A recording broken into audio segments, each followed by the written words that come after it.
कोणासाठी चहा केलाय अक्का? त्याच्या बारामतीनं आणि नवीन पाहुणा नाही बरं माझ्या मैत्रिणी आहेत सगळ्यात जुन्या. तर चला बघूया कोण आहे आपण. आणि जी आणि तर रुसून बसली आपली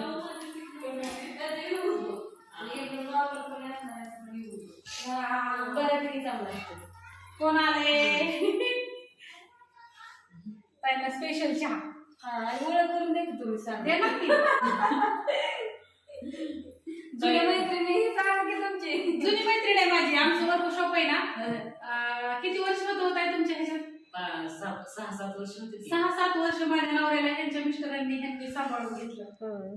आमचं किती सामान पडलेलं असायचं, किती बँचा असायच्या, सगळं सामान असायचं. पण कधी साहेबांनी घुसघुस केली नाही आम्हाला. भाडं पण लय कमी होतं, 2,000 तारा पण होती त्यांची. सगळ्यांनी सांभाळून घेतलं म्हणून आज रिलेशन टिकलं की.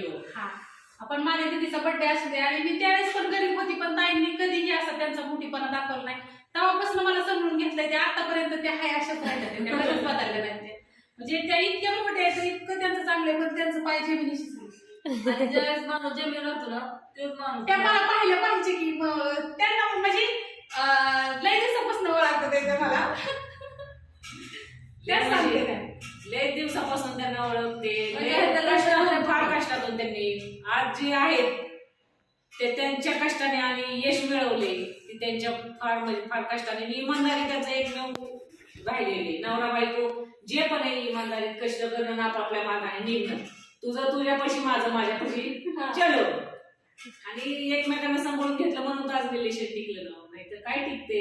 त्यांनी त्यावेळेस आमच्यापाशी काय नव्हतं तरी त्यांनी कधीही ताईंनी मोठीपणा दाखवलं नाही. त्यावेळेस पण माझा उरूस ही असला ना मला लाज वाटायची. कारण का मला घर पार्टी होती माझी. घर 2 रूम होत्या आणि एवढंच किचन होतं. कारण का दुकान होतं ना किचन मध्ये त्याच्यामुळं. पण मला असं लाज वाटायची. मला वाटायचं एवढं मोठं साहेब त्यांचं मालक एवढं मोठं ह्यांचं घरचं आणि आपल्या घरी आल्यावर. पण त्या असं एक दिवशी उरूस होता आणि हीच भाऊची इथं तुम्ही आता जेवायला. आणि माझं चाललं होतं मी आपली माळ करीन. माझ्या चालल्या होत्या आपल्या पुऱ्या बिऱ्या राडा पडलेला. पण त्या राड्यात श्रद्धा तू पण होती. तू श्रद्धा तुमचा मुलगा आणि तुम्ही त्या ताईंना तसल्या माझ्या राड्यात येऊन बसल्या होत्या तिथं जेवल्या होत्या. तेव्हापासून मला कळलं होतं की माऊली ना पैशाला महत्व देणार नाही, माणसाला महत्व देणार नाही.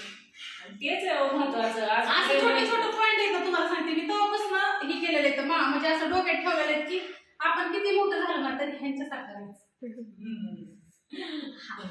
आणि माझ्या अश्विनीचं लय डोकं दुखतंय. तिला चहा केला. चहा गार होऊन जाईल.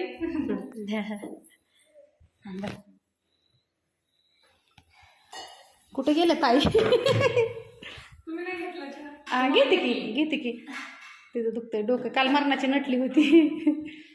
काय अॅनिव्हर्सरी झाली ना. अॅनिव्हर्सरी होती ना.